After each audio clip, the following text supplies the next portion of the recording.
A word quickly to Afghanistan. I don't need to tell you at that point, this is really perhaps the critical moment for Afghanistan. Why? Never before did it have so much of international attention as now. Now the country is really in the focus. Whether it's from Russia, from the EU, from China, and certainly from the United States of America. Why? We know we are heading into the path of two critical elections. One, the presidential elections this year, and the other, parliamentary elections next year. But while we are doing this, we are also confronted with fundamental internal challenges in Afghanistan. And, my God, finally we realize it. We have our LISD, we have published this since I don't know how many years. Afghanistan is de facto a major regional challenge. But not just the region including Pakistan, its eastern neighbor, but also the region including Iran, its western neighbor, and all the former Soviet republics in the north, the northern neighbor. So you have this special element, and I don't have maps here, but I want you to know that besides Iran and Pakistan, and refresh your thinking, China is a neighbor of Afghanistan. And the major geopolitical dimension which changed post 9/11 is that for the first time in the history of that region, the United States of America, with its military assets and hardware, has appeared directly. The United States of America is physically present in that part of the world and builds now for billions of dollars military installations, which may, some people say, indicate really that there's a prolonged interest by the United States in this. So in front of all this background, let me ask you to join me to welcome Ambassador Tanin to the Woodrow Wilson School.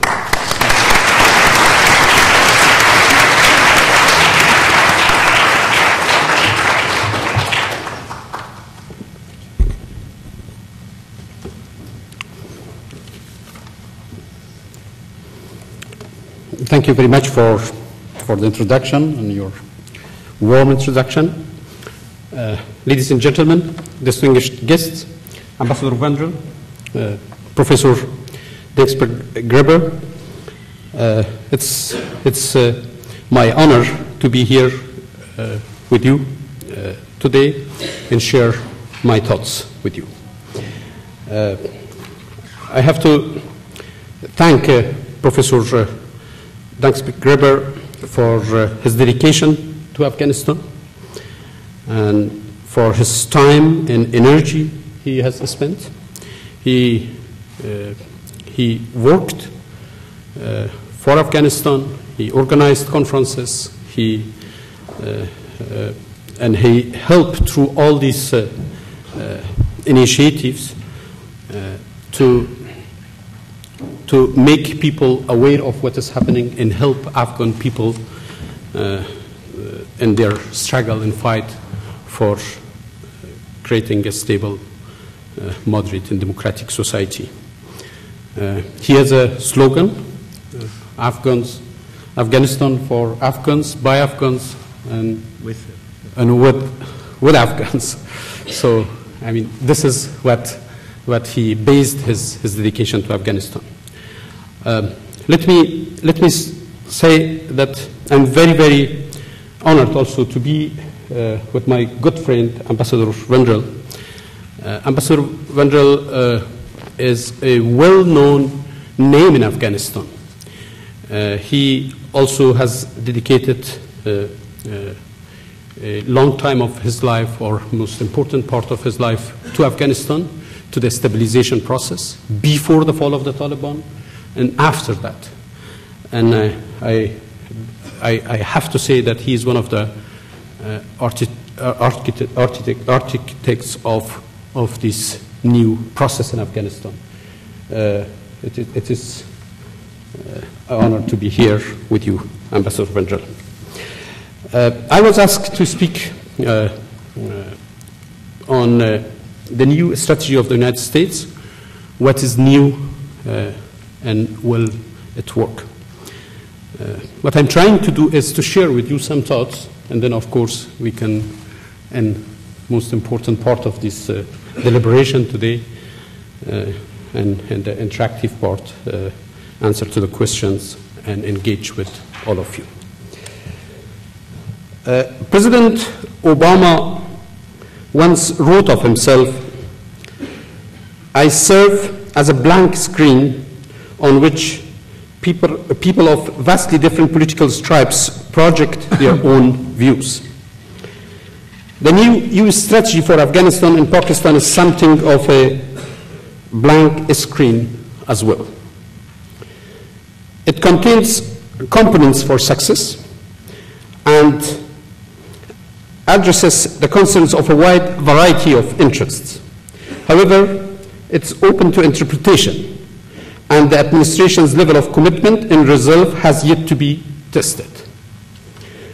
I will offer an Afghan understanding of the strategy as spelled out in policy documents and in President Obama's own statement on March 27.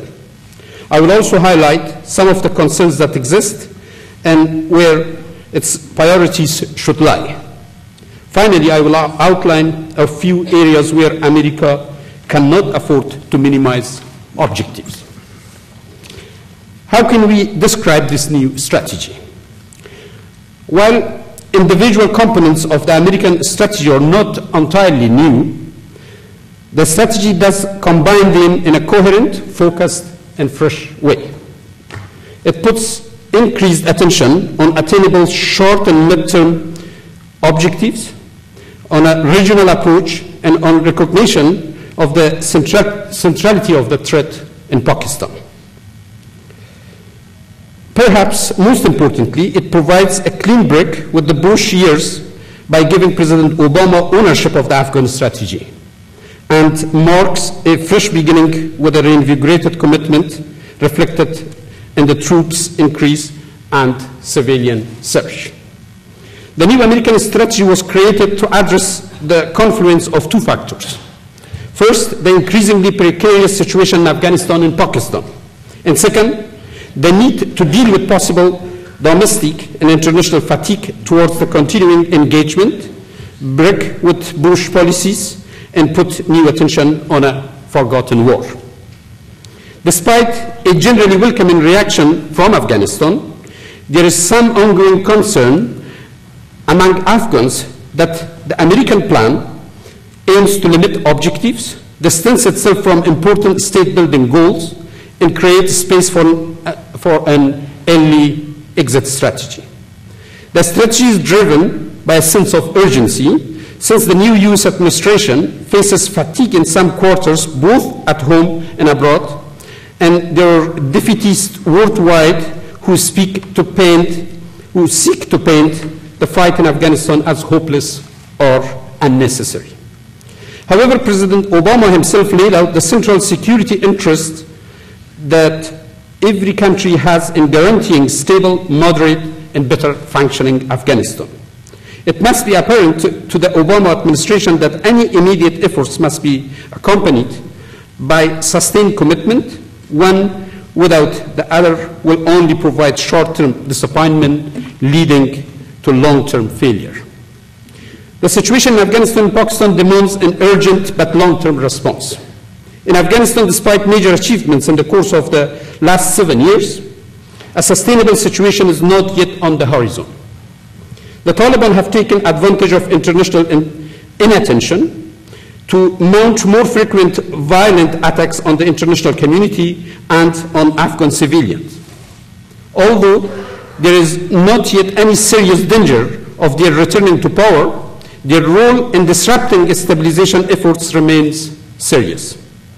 In Pakistan, the Taliban violent militarism is spreading out from sanctuaries along the border and beginning to penetrate to the heart of a once peaceful society. In addition, some in Pakistan are in denial about the severity of the threat. This threat is twofold. First, we risk the spread of extremism and the choking of freedom in the region. Second, we risk these violent armed groups gaining increasing influence over a nuclear armed state. It's important that Pakistan and the international community find a way to address the threat posed by the Taliban to the Pakistani state and the region.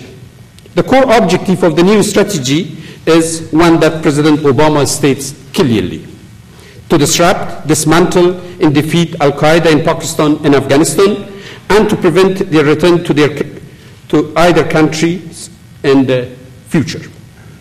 As the Obama administration has acknowledged, success is significantly more complicated than just finding and capturing bin Laden.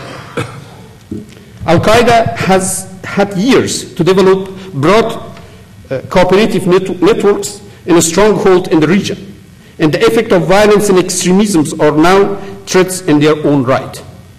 To address all this, the Obama administration has taken a promising comprehensive view of the problem.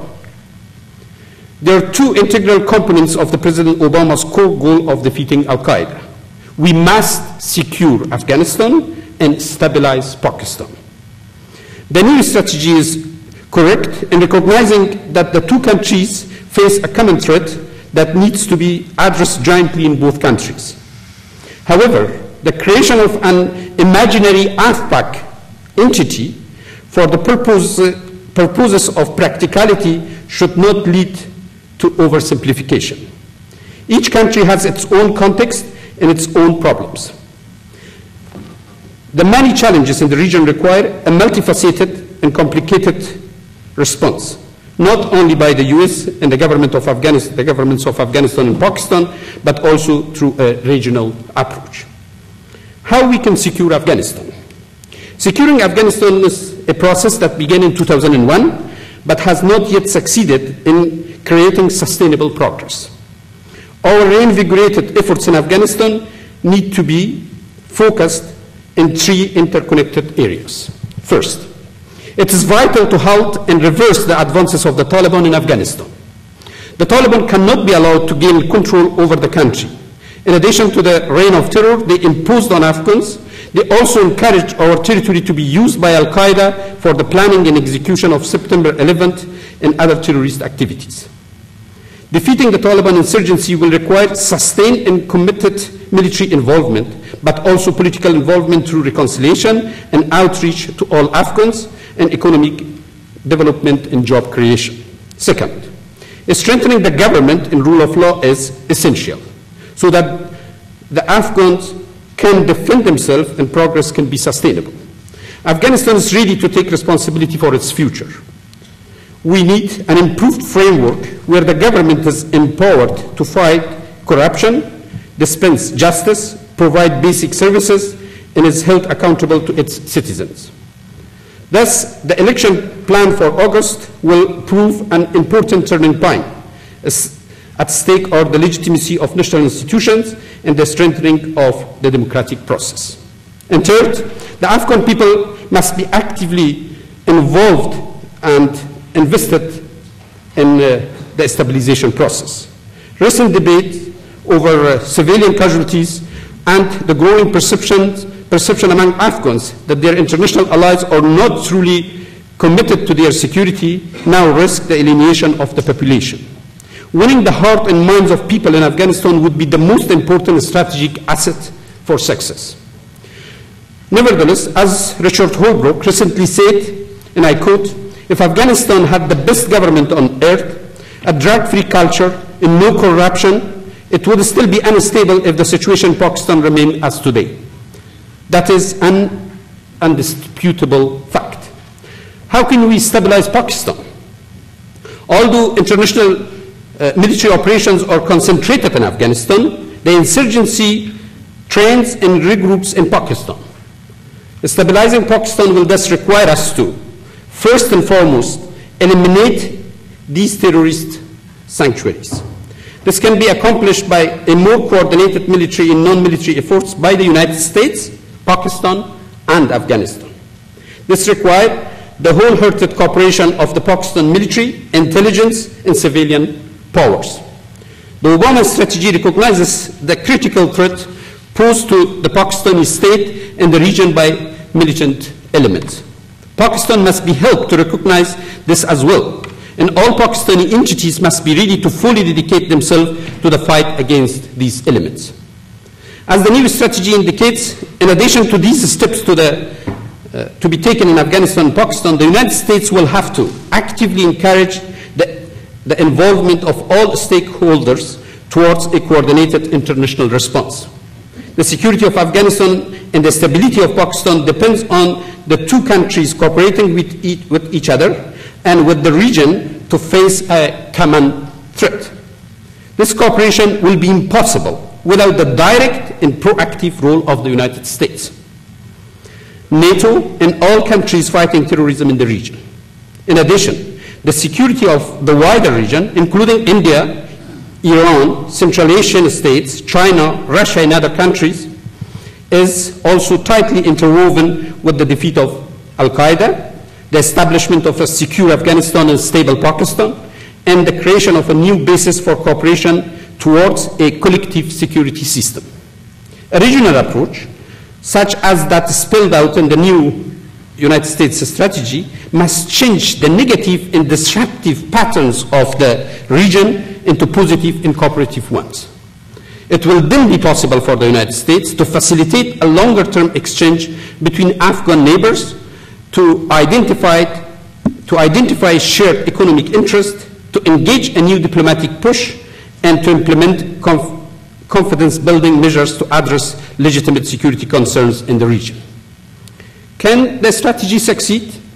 The strategy provides a solid basis for progress, but its success will depend on a number of factors.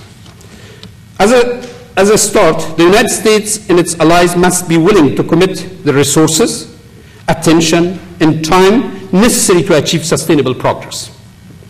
It will take time to build a strong, self-sufficient Afghan state, which is the strongest hope of defeating Al-Qaeda.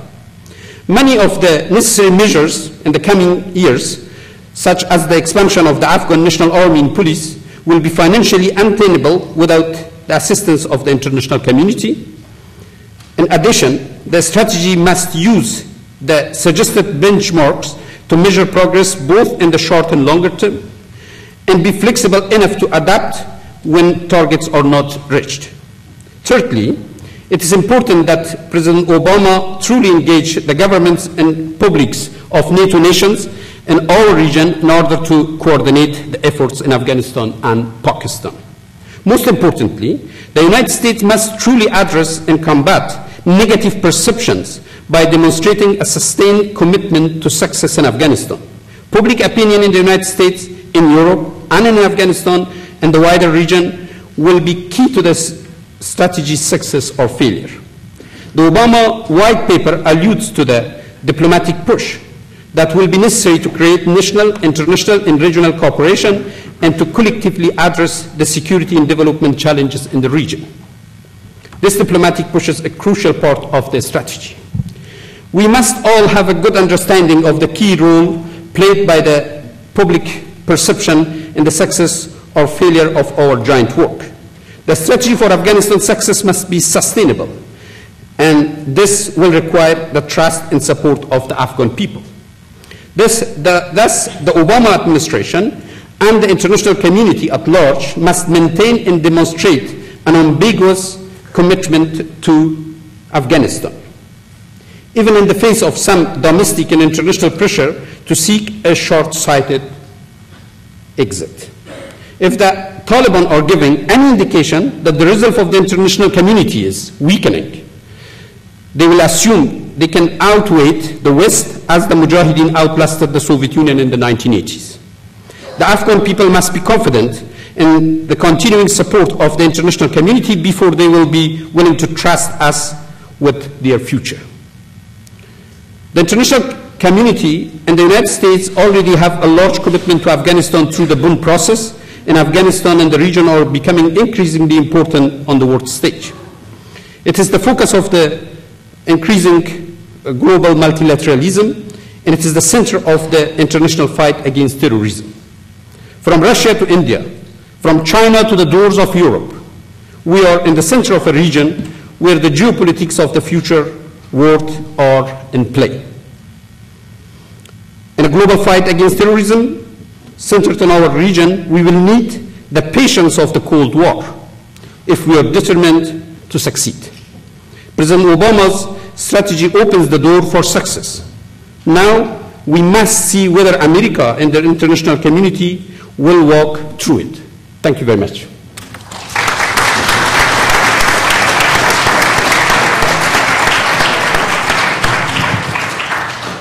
Francesc, you want to remain seated? Go ahead. How do I press this?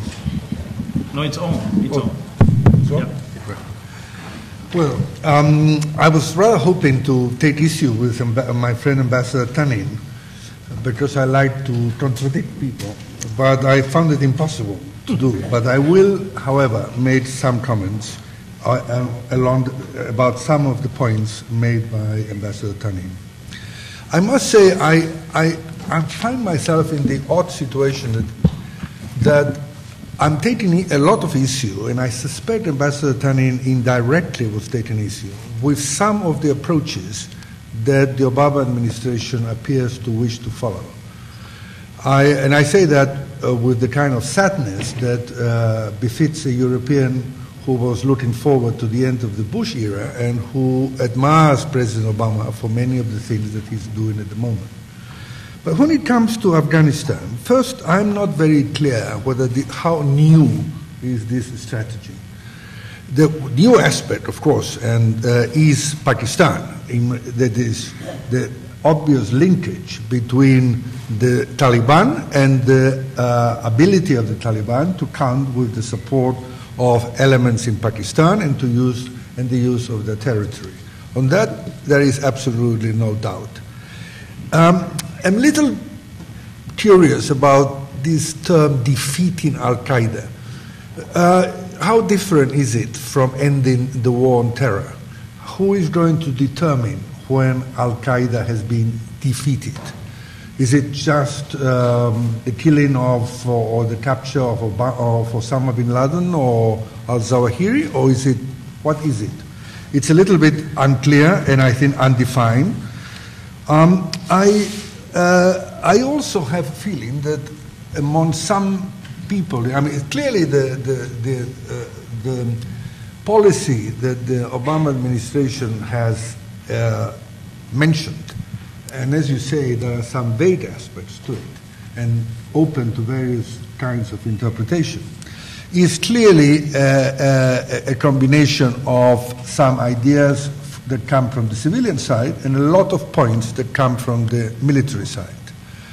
And it is there where the word new is not entirely correct, because when it comes to even realizing that Pakistan is a problem, the Bush administration had already been realizing that over the past year and a half. I think the emphasis on sending more forces, which is going to be the more visible aspect of the new policy, new in quotes, leaves one a bit concerned. I can understand the need for candidate Obama to call for an increase in forces in Afghanistan at the time that he was calling for a withdrawal from Iraq. He didn't want to be accused of being a peacenik. And he may well have felt that believes it's necessary to increase the forces. I continue to worry that the increase of forces will mean an increase in civilian casualties. And that civilian casualties, even if every effort is made to prevent them, is indeed recruiting providing new recruits to the Taliban. I'm concerned. There was an article yesterday by someone that we both know in the New York Times by sorry, by Nader Naderi and this other and the lady, yeah. And It was interesting because it actually said a lot of what I've been thinking. There seems to be a suggestion that whereas Pakistan needs to have its democracy strengthened, and which is absolutely correct, somehow democracy is not quite the thing for Afghanistan. I always worried, and I have a love affair with Sweden.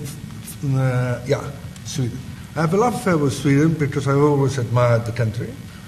But I've always have heard since I was a young person, a young man, comments of this nature. Spain, under Franco, Spain is not Sweden. You can't expect Spain to be governed like Sweden. Or when I was dealing with Chile under Pinochet, Chile, it's no Switzerland, it's not Sweden. You have to understand. Now all of a sudden we hear that Afghanistan, somebody is trying to create a Sweden or a Switzerland out of Afghanistan. Now, to be honest, I don't think any of us ever thought of establishing a Switzerland. But you see, there is a subtext when you say that, because obviously Afghanistan isn't going to become Sweden or Switzerland. The subtext is that we're trying to establish a democratic system, rule of law, and protect human rights. And that, indeed, is what needs to be done. And there is a curious, totally undeserved tribute to the Bush administration, suggesting that the Bush administration was really serious in trying to develop a democratic Afghanistan, when, quite honestly, I never perceived during my years as EU envoy such a commitment. There was a commitment to the forms of a democracy, but there was no real serious commitment to the substance. So President Obama the other day in NATO said something that by itself was unchallengeable. He was referring to the fuss that has been created by this law that deals with the role of married women under Shia law. And President Obama said, it's wrong, but we are basically, there's nothing to do with our fight in Al-Qaeda. This is not why we're there. Well, maybe in the case of the Shia law, I'm not going to get involved into that one. But if he believes that Western countries and the Afghan people will support the idea of a vague engagement with Al-Qaeda, which we don't quite know how this is going to turn out, and will be willing to spend resources and personnel to this nebulous fight against Al-Qaeda, without at the same time ensuring that the government we are supporting in Afghanistan, the same in Pakistan too, is a government that respects human rights, that runs the country without corruption, and where there is no impunity, where impunity does not reign. Now, I think that if I said that to President Obama, he would probably agree immediately with me. But I think that there are contradictions amongst the people advising him. And I do think that some are looking perhaps for a quick exit strategy. And here, and this is the last point, the Afghans are complicated people. You won't mind my saying that. Absolutely. And like many of us, they are contradictory. On the one side, you hear Ambassador Tanin saying, worried that we may be looking for a quick exit. And I think he's right. There are many Afghans worried that they will be left with the Taliban in the south and the Northern Alliance commanders in the north, for example. At the same time, this does not mean that the Afghans are ready to have foreign military forces playing the role they are playing for a long time. There is a difference.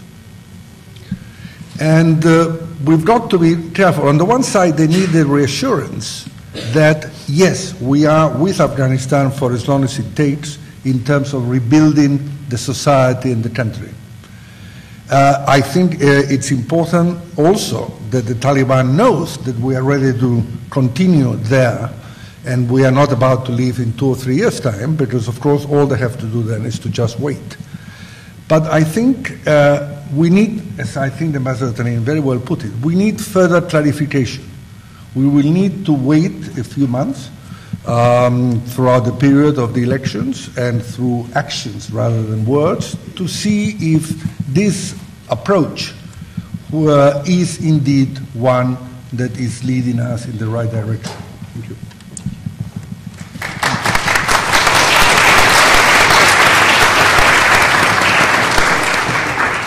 It's fundamentally always difficult if you are talking as the last one after a group of speakers. In this case, it's particularly difficult, but since I know them well, I assumed I know what they're going to bring up, and I wasn't so wrong. I'm actually delighted that Ambassador Tanin and in his speech, in his well-written speech, brought up this notion of an unambiguous, sustainable commitment, and that the international community has to bring to bear and has to convince, to paraphrase Francesc Vendrell, has to convince the Afghans that we really mean what we say. My problem is that's precisely where the hook will be. I can only say 2012. Keep that in mind. And I speak in this case as from two sides as experience. Number one, I worked with Richard Holbrooke, not directly with him, but with his European pendant in the Balkans. And here in this room, there are many people who may actively remember the Balkan crisis. And what was our most important strategy after Dayton, although many of us, like myself, were opposed to that? Elections. And the idea was we create elections, and once we have done elections, we can say we did what we needed to do, and we have a way out. And I hear very, very similar tones, because this, as it's called, rise perhaps, or surge, nobody wants to use the surge, because the term implicitly relates to a Princetonian strategy, namely General Petraeus' strategy in Iraq. But the idea is we may bring in an increasing military hardware and manpower, and as we all know, and Ambassador Vendrell related to, which we have now since our involvement in Iraq is winding down. We may try to bring about relatively acceptable presidential elections, and then this year, and then next year, inshallah, relatively acceptable elections for the parliament, and then we could perhaps see how we move on from there. Number one, as I've said in so many speeches, and many of you have heard me already, the Afghans follow our discourse very, very closely. In Kabul, you listen to the news. We have an expert on news, the Pashto service, so the news are even in the national language, but not in English, produced. So one knows what's debated. And number two, there is a 1,100-pound gorilla standing in the room, which nobody of my friends has so far mentioned, but which I consider that also the Afghans are aware of, and certainly the allies of the United States hint at, and certainly President Obama is hourly reminded of it: the current economic and fiscal crisis in the world. When I speak about two fatigues which are going to begin to haunt us, so there is the one fatigue which we have heard a great deal already, the Afghans themselves, who just begin to slowly have had it, who would like to enter a relatively normal state of life, which for many of them has never existed anyhow, because an entire generation of 30 years has only lived through conflict, occupation, civil war, you name it. And on the other hand, you have an increasing international fatigue, should I bring up the discussions in parliaments all over Europe, and I'm sure it's just a question of time, where Western democratically elected governments who right now are so firmly behind Afghanistan, get under increasing domestic pressure that while one consistently increases presence there, one is faced, on the one hand, with a degradation of security, although right now we could actually, for the first time, truly argue that in and around Kabul and in and around major urban areas, the actual security threats have decreased in relative terms compared to prior years. But by the same token, these Western governments are confronted with the real socio-economic needs which their own parliaments will bring up, and say, how can you expect us to continue forward and be unambiguously committed to spend billions and billions and billions, which we don't even have at home. So my key criticism of this strategy is that the sustainable economic development dimension, which will, as soon as possible, make Afghanistan a viable entity itself, is far too little emphasized. We are talking far too much again about military and security issues, where we forget that it's not just a security and top-down, but it is so much more a bottom-up. That the people should believe in us, as they did at the beginning. The Afghans welcomed us as liberators. The Afghans were on our side and were delighted that real help came in, till they had to realize that much less came in than was promised. Besides that, I have to absolutely emphasize, and those of us who listened in the UN to all the speeches, those of us who followed the speeches in Brussels, and those of us who follow it now, more coordination and cooperation amongst international assistance is required. This part is again too little emphasized, which would, however, be the more necessary the more we realize that there are scarce resources, that we will have less to work with.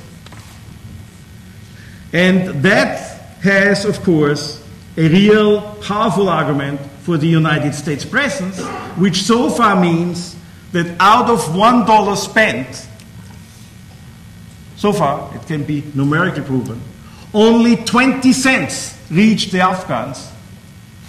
80 cents were spent on our own expenses, from contractors to forward moving to whatever. Nobody says we're going to change that. If we don't change that, you and I can calculate when the limit will be reached, when Congress simply will say, we stop spending. We don't have it. So, leading back to this, the economic encouragement, the encouragement on the ground to mobilize the Afghans themselves. Yes, to deal with corruption. Yes, to have the NGOs, the non-state actors, and the international organizations, and the national operations to try to pool them better. To have this involvement in Afghanistan more streamlined. This, I think, is totally left on the wayside. And I know also why. You can't win public opinion. It's not media flushing to bring that up. You have to get your books in order. You have to get your presentation in order. And that leads to another point. For many international organizations, for many NGOs, for many outside supposedly friends who are present in Afghanistan, they are sometimes there for their own good, to try to get positive reactions at home, to get more funding. The problem is Afghans feel that. The problem is obviously that like this, we cannot win the hearts and minds of the Afghans because they feel they are here for, we are there for a limited time. I think Ambassador Tanin's word. The danger that those who want to spoil it, those who want us not to be successful, may try to outweigh us, is really one of the key threats. If we can't manage to create serious and sustainable buy-in by the Afghans, that they believe really in this future, that they believe in the assistance we offer them, and that they really believe that our involvement is for the better of themselves, so that we win the hearts and minds. As long as we are not able to really gain that momentum, we will be never able to win Afghanistan militarily. Thank you.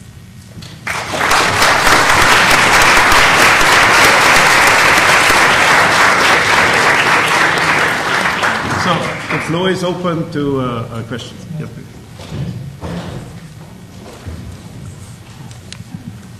Professor Danspeckgruber, ambassadors, it's great to have you here. I have a question, a specific question about the Obama strategy. Obama and his closest advisors and Vice President Biden, Secretary of State Clinton have talked far more and more about cleaving away from the insurgency, the so-called moderate Taliban, people who are ideologically uncommitted. In fact, they've been saying that 70% of those fighting for the insurgency are more or less mercenaries, and that, like we tried in Iraq, we could put these people on the payroll, and that saw some success in Iraq, the Sons of Iraq militias, so on and so forth. Now, two problems I think emerge from that, and I just want to hear your thoughts on them. First is that it's really hard to outbid the insurgency here because the insurgency is now made a marriage of convenience with drug lords, and that's a lot of money flowing in. And so given our time of economic recession, that kind of puts us in the... Could you speak close to the microphone and when you ask the question? Very difficult, because it's a bit difficult to understand. Sorry. If you... Should I start over? Summarize the key point that they understand it. I think I got it. Right. Well, they've talked about cleaving away the mercenary side of the Taliban insurgency. Problem number one, it's hard for us to outbid drug lords who are now a part of the insurgent group. And now, given our time of economic recession, that could possibly put us in a lower bid. Secondly, even if we are able to put such people temporarily on our side as our militias, well then, wouldn't that be a roadblock for future Afghani democracy if we're really giving up the state's monopoly of force over the former Taliban mercenaries who themselves would want to warlordize that country? Is that question relatively clear? Sort of. Did you get it? I can tell you what I got. I got something about the Taliban and how to try to adopt moderate Taliban. Is this correct? And yes. To split it. Yeah. And what are the biggest problems with doing that? Sorry? What is the problem? And what are the foreseeable problems with doing that? You know, trying to split the Taliban and bring moderate Taliban into the governing structures. Into the governance structures, you said? Well, no. to bring them back to legality. Yeah. Yes, at least either bring them into the government or at least get them to lay down their arms and desist in fighting our efforts and fighting the central government. A number of issues. One, in any war, you need to engage some of the enemies that should be engaged. War is not only about military fighting. It is about defeating the enemy, and that includes different measures. So we are not excluding the possibility of the reconciliation. That's one thing. Whether we can see the Taliban as moderate and non-moderates, as this is an issue. But what I can generally say that there are foot soldiers of the Taliban that they joined the Taliban by different reasons, either poverty or ethnic affiliation or the need of the circumstances in local areas, maybe some ideological elements also are involved or not. So we have to separate these foot soldiers from who are fighting against us, and we have to create a situation to bring them into the peace process. Then, when it comes to the idea of reconciliation as a big issue, the Taliban is a complex phenomenon. I mean, it's not a homogeneous organization. We see different leaders in different places outside Afghanistan with a kind of different structure of work. Some of these people can be reconciled if they accept the constitution, if they accept the peace process, if they accept to give up fighting. But I think it is very different from reconciling values. It is very different from creating protected territories as it is happening in Swat in Pakistan, or as it happened in Waziristan.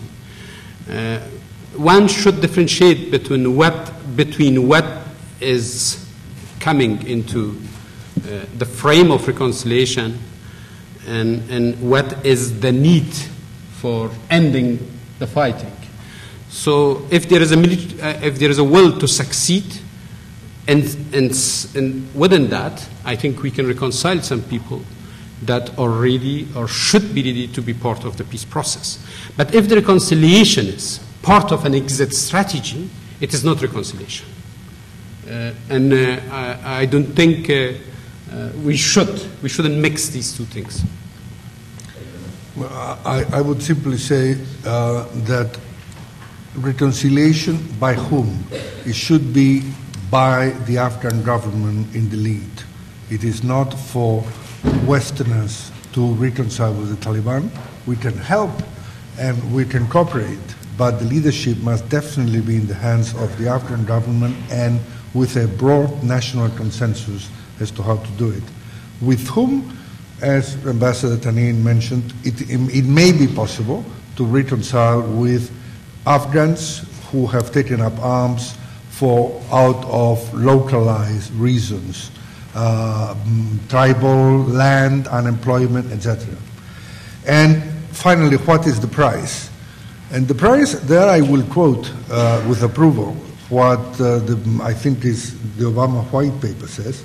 It should not be an excuse to return the country to medieval rule or abandon our quest for human rights and the advancement of women. Two things quickly. Number one, I forgot to say before that you all invited Woodrow Wilson School has kindly arranged for a reception right afterwards, so we can discuss a bit more, and you can meet with Ambassador Tanin. The other element which I wanted to bring in here is that there is a phrase which has now become very famous, which was first uttered at our meeting in 2006 in Vienna, where a certain General Karl Eikenberry said, "The Taliban begins where the road ends." This man is, as of next week, the new ambassador to Afghanistan of the United States, and has been close with us. I firmly believe, and I absolutely firmly believe, because I've lived such things in the Balkans, if we manage to offer to the young ones, to the young generation, some kind of work, projects from agriculture to mining to infrastructure, whatever, in which to take pride and in which they believe in the future and they see it physically, that it's happening, Taliban will be neutralized. Because the Afghans have stated again and again and again that they are against the Taliban. No Afghan woman will support the Taliban. Except living on Mars. So if you can convince them with this, you cannot win against the Taliban militarily. You cannot. Because there is no clear friend-foe situation. You can only do it socio-culturally, economically, and psychologically. Yes, please. Ambassador Tanin, thank you for being here. I was just wondering, we've been speaking about the United States and the international community and what they need to do better. As far as the Afghan government, what things do you think that the Afghan government is doing well, and what can it do better to encourage the international community to believe that their efforts in Afghanistan are worthwhile and that there is hope for success in Afghanistan. Okay. Go ahead. I think there was a debate in the last 4 months about Afghanistan before the announcement of the new strategy, and there are points that are made about the government of Afghanistan by many observers. The fact is that 7 years ago, when the new process initiated in Afghanistan, there was no state.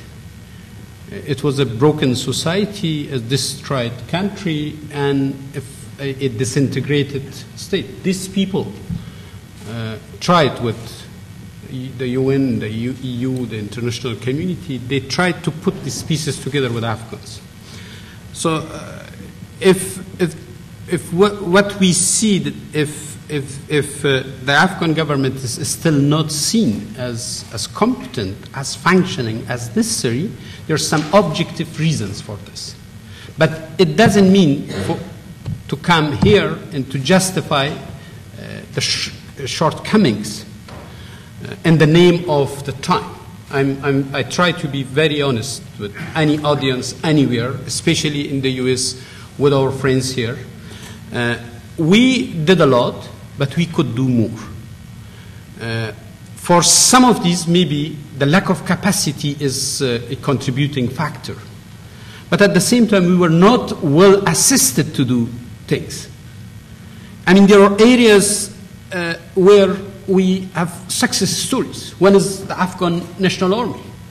We had 2 elections. We have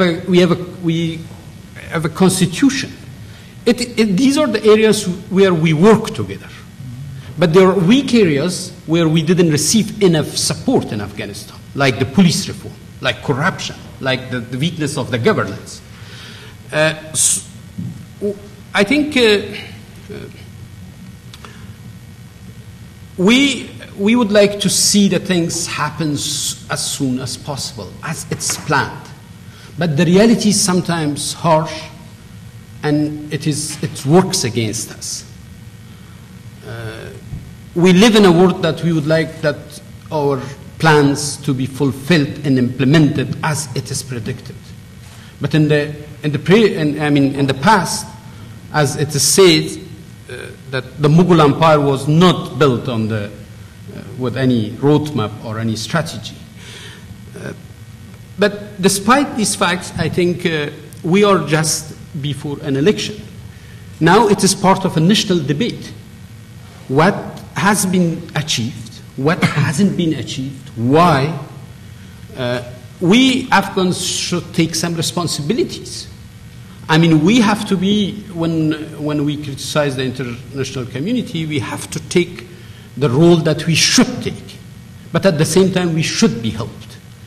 There is an area the area of the international support. Coordination, lack of coordination is the big issue. As Professor Wolfgang said, I think most of the monies that should come to Afghanistan didn't leave originally the banks here. So we received part of that. I mean, there were waste, there was corruption inside Afghanistan, and there was lack of capacities. But at the same time, I think one of the preconditions for success of the new strategy, as President Obama said, is that Afghans, and for the sake of this shared strategy, Pakistanis, should take responsibilities. We should be ready.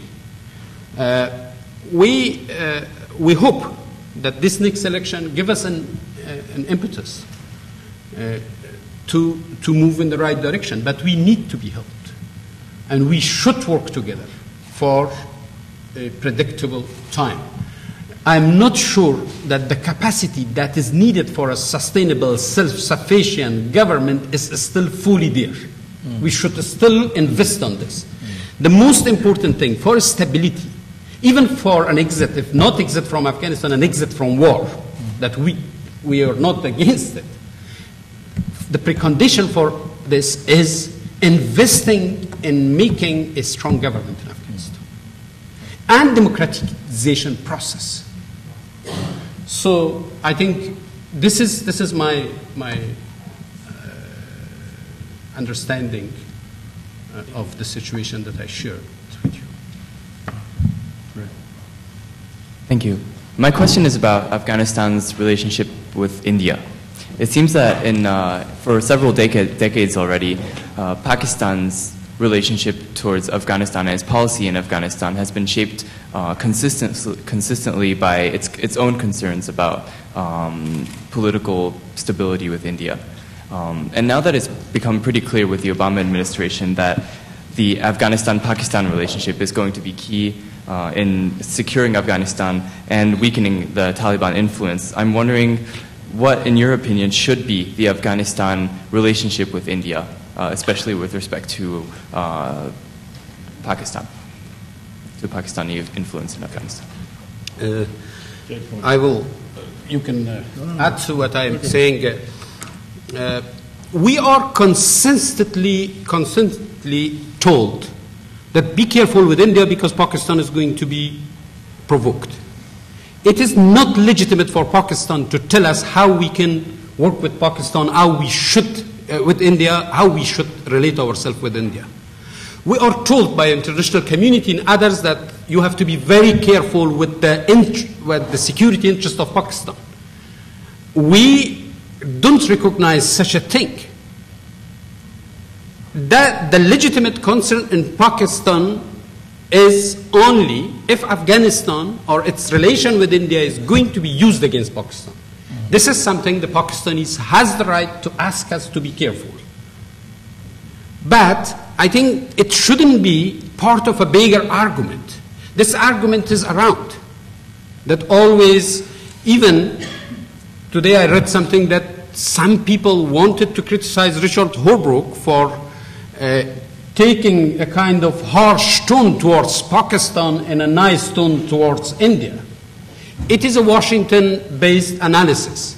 But if you go to the realities and look at the realities there, Afghanistan as a sovereign country has the right to equally relate itself with all neighbors. The first and direct danger is coming from Pakistan to our security, to our future, to the peace process that everybody is involved. India is a big country in the region. We have good relations, and India is contributing to our economy. So, what is clear that nobody in Afghanistan is using Indian-Afghan relations against Pakistan. And then, of course, there is a prospect that Pakistanis should think about it. Why Pakistan and India cannot work together? And someone said that naming India, talking about India by Americans or by Afghans is like pouring salt in the eggs of Pakistanis, on the eggs of Pakistanis, or the egos of Pakistanis. What it is. Maybe my views here personal, a little bit than anything else, and maybe other people in the panel, my friends, are not agree, but I think we have to be very clear about this. I don't know whether... Yeah, I have to add here something which I know was for a long time not very popular when I raised it in Washington. This is unfortunately also falling straight on the table of the United States of America. The United States of America, in its policy, in its nuclear policy towards India, changed the geostrategic tone fundamentally in the last couple of years. And that many of you may or may not know, but traditionally Pakistan was the United States' key ally in this region during all of Cold War. And it was in part because India was non-aligned and considered as pro-Soviet. Afghanistan was during the the second half of the Cold War, post-79, then anyhow Soviet occupation for 10 years. It was always Pakistan And it was also a bulwark against Chinese influence. Now suddenly, while we still had in 1989, after the two nuclear attempts, both in Afghanistan, Pakistan and in India, we had these huge sanction regimes against both countries. Particularly during the Clinton administration, India became a major stronghold for American interests, and because of the vivacity and huge economic success story of the Indian diaspora in the United States, India has become a real domestic factor in American policymaking. The problem is, in fairness, and I talk here as a friend of Afghanistan, but also as an academic based in Princeton, whose home is here, much of Afghan elite has their family residing in New Delhi. So if you square all these elements, which I say, and if you put them into historic context, you realize suddenly that from a military strategic perception or perspective, it is very easy for Pakistani military leaders to argue we are in the danger of being encircled. And the problem is that the Indian-Pakistan relationship gets stabilized depends to a great deal of a unified international approach towards that situation. The less stable India-Pakistan are, the more Afghanistan suffers. And this is a problem which comes back to our situation. So you raise a really important point there. I would like to go back to the question of governance and corruption, especially since you're arguing that the focus should be even more so on the socio-economic side. Do we have a plan to fight corruption? Do we have a toolkit that we're going to apply? Why haven't we been trying to do it? Is there hope that it's going to work? What are the prospects for corruption in Afghanistan? The prospects for corruption, they are very good. How to get rid of it? You go ahead. With corruption, I should say. I think I have no doubt, not as an ambassador of Afghanistan, but also as a person, that there is political will in the Afghan government to fight corruption and to deal with this issue seriously. Despite the whole reports about what we read about that, I have no doubt that President Karzai is serious about this. There is a national plan, there is a national strategy. Many attempts were made. In the last, only in last year, more than 1,000 corrupt officials were arrested. And there are some governors amongst them, some deputy ministers. It's not only the lower functionaries. Even in my ministry, some ambassadors were are being investigated, were for a long time abroad. So there is an attempt. But when we talk about corruption, I think maybe my respected friends here share with me, that's bigger than one issue that President Karzai and the minister should only deal. It is about, we have the sources of corruption, which is varied: drugs, aid monies, then the relation that the government functionaries have with the people, bribes, right? The land issues, right? And the region itself has a kind of network, a connected network for corruption. If you look at Pakistan, Afghanistan, United Emirates and others in that region, there are many bases that the corruption should be not seen as something that the government of Afghanistan, President Karzai and his brothers are there. It is not only a limited issue like that. We talk about corruption in Afghan government, but we don't want to use the word corruption. We talk about waste when it comes to the international community. But the real issue is that there are monies. This money is coming from drugs. This money is coming from the aid. This money is coming from illegal economy, not only drug economy, illegal or maybe not fully legal activities of the private sectors. So for this reason, it is a big issue. It is undermining the trust of people in the government of Afghanistan as well as in the international community. The international community has the right to ask the Afghan government for what it was given, how it is spent, how it was used when it comes to the aid money, to the assistance money.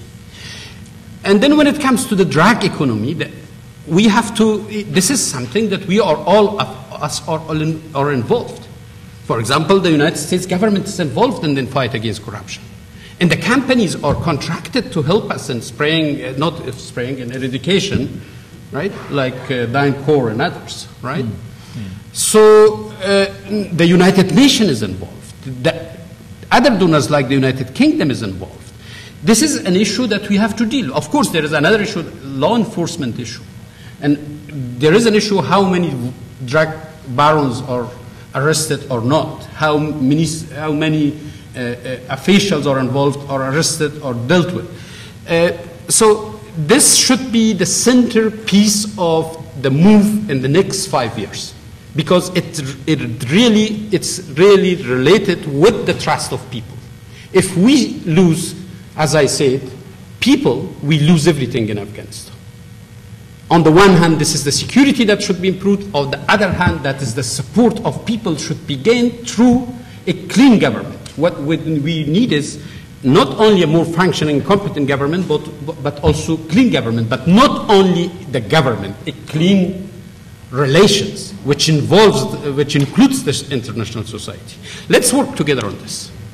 Let's distance ourselves a little bit from using the corruption as a political tool against one person, against only the government of Afghanistan. Because this government is also emerged within the activities that we are all involved. So I'm not ignoring the fact. Ambassador Vendrell was there, and this is an issue for the international community, for the Afghan government. That's my take of the issue. I would simply add a couple of things. First, there is a great deal of corruption. It depends often on ministries. There are some ministers, for example, the foreign minister, but there are others as well, who are completely clean and who do their best to avoid corruption. There are other ministries where even the minister is corrupt, and I have to say that the president should take a much stronger approach. The same applies to police chiefs, the same applies to governors. But it's also true that when the new dispensation began, immediately after the fall of the Taliban, the international community worked very closely with the warlords and commanders who had destroyed Afghanistan in the 1990s and who were corrupt, had been enormously corrupt in the 90s, continued to be corrupt in the years during this decade, and we did absolutely nothing about them until finally around 2005, 2006, we began to realize that the Afghans, particularly the Afghans, were saying there is an incredible amount of corruption. And I think what we need, I think would be very desirable, is for the government of Afghanistan to take some very visible steps, like dismissing a number of people all at once, to give a clear signal to the Afghan people and to us too, that there is a real seriousness in getting rid of corrupt elements. And I say administrative action because the kind of evidence that you need to dismiss someone is much less, of course, than to prosecute someone. In the interest of time, I wanted to ask if there were two questions still, if you could combine them and then you can answer, and I refrain. Go ahead. It's a very short question about Iran. I was wondering, do you think that Iran and the U.S.'s shared interest in Afghanistan is enough to make them cooperate together? Or do you think that Obama will eventually shy away from working with Iran? Thank you for the question. Why don't I? Next one.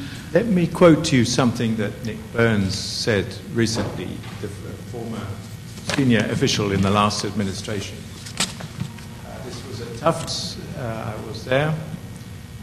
There was a shiver in the room when he said this, that Afghanistan is shaping up to be the crucible for President Obama, that Iraq was for President Bush. Okay, why don't I begin answering?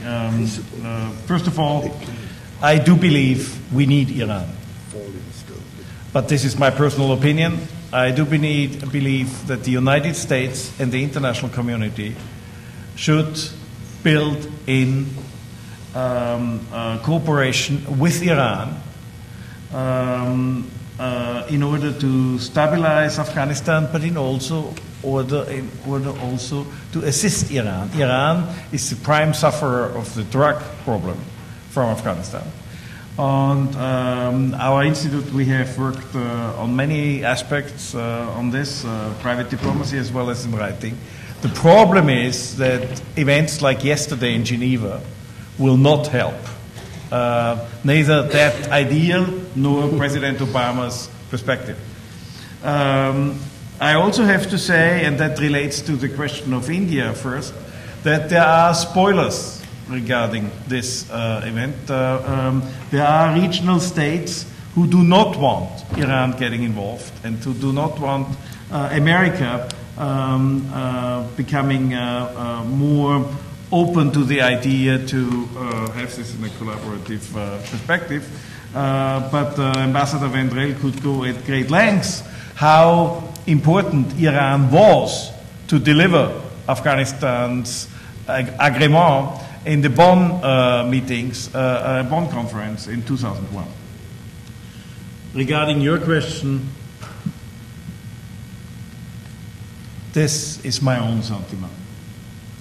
If Afghanistan crumbles, if the United States and the international community loses Afghanistan, and I quote a paper of mine, we have our East of Suez experience.